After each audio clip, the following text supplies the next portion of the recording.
Welcome to my first DVD. We are going to speak about strategy, we're going to speak about minor piece issues, and most specifically we're going to talk about the role of the bishop. Since I believe that there's a lot of misunderstanding about bishops, how to play with them, how to evaluate certain typical situations. The first theme on the DVD, the theme of the first chapter, is the bishop pair, a rather traditional theme, and we'll see how to actually play with the bishop pair. Let me give you an example. We'll jump to the position after 15 moves. Yeah, in this position, white certainly has the bishop pair, but the bishops are still on their initial squares. They don't look too impressive yet, and that's actually a first hint in the right direction. When playing with the bishop pair, we're not playing for any quick attack or playing for activity necessarily. When you play with the bishop pair, you need to develop a long-term strategy in which you first focus on limiting your opponent's counterplay. So it takes patience and it takes careful planning.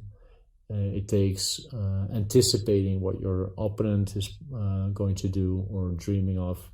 And only after you've limited or prevented all counterplay by your opponent, you can start thinking about your own active ideas. So the bishop pair is really a long-term asset and demands a carefully planned strategy. That doesn't mean that you need to plan the entire game from the beginning. You just go bit by bit. You go bit by bit, and yeah, as you proceed, you can improve your position with little steps. And at some point, you're going to take over the initiative, and only then you're going to dominate with your pieces. Well, that's the bishop pair. Everyone knows it's an advantage, but not many people know how to actually play with the bishop pair. Then we'll turn to the second theme, the second chapter, which is opposite color bishops. So we have 4 games on the bishop pair in chapter 1. Then we'll have 3 games on opposite color bishops in chapter 2. Let me take a typical position from one of the games. Yeah, this one.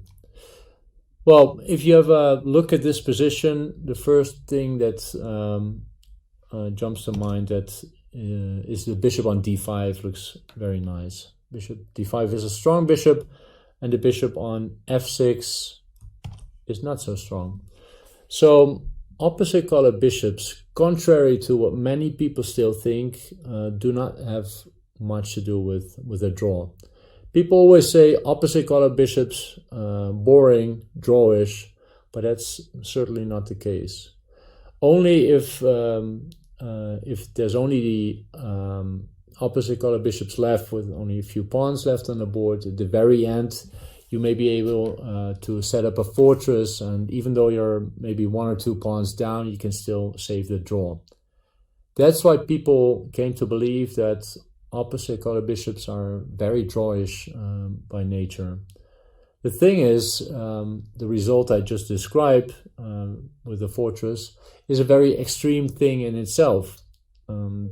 Drawing the position because you're, even though you're 2 pawns down, is something extreme in itself. That means that opposite color bishops tend to make the situation more extreme. That again means that in most situations, certainly in the middle game, but also often in the end game, opposite color bishops are a beautiful attacking weapon or winning weapon. And that's why I'm trying to show with the games. I selected 2 games by world champion Magnus Carlsen, who really has opposite color bishops as a secret weapon, I feel. We'll start with a game by myself. That's with this current position. Yeah, I hope that after seeing these examples, you'll start to realize the potential of opposite color bishops.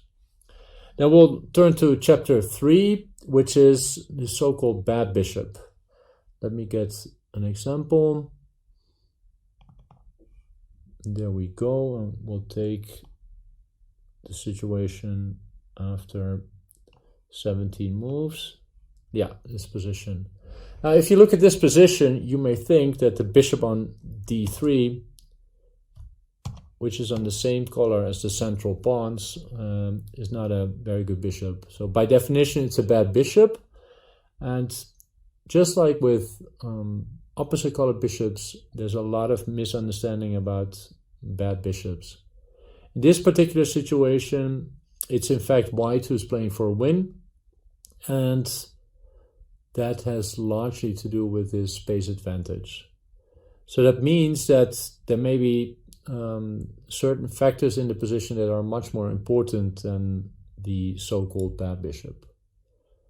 In this third chapter, we will actually see a few more examples of related situations or different situations where a bishop may look bad or not impressive at all, and still it's actually the side with that particular bishop who is playing for a win. So a lot of misunderstanding, a lot of old concepts that may not be true. That's what we're going to tackle on this DVD. And yeah, after seeing the first 10 examples, I think we have a nice overview of the potential of the bishop in many situations. But of course, chess is a game of examples, of exceptions, and exceptions to the rule. And that's what makes chess very interesting. So before you fall in love with your bishops after seeing the first 10 games, I like to refer to chapter number 4, where we look at 2 final games in which the bishops are certainly not dominating the position and actually the knights are stronger. So yeah, the main role is going to be played by the bishop on this DVD, but don't be dogmatic about anything you learn about chess. There's always exceptions. You always need to look at things with a fresh mind, an open mind, and take every situation with a fresh look. So I think exciting themes we're going to talk about. I wish you the best of luck solving the exercises, and enjoy.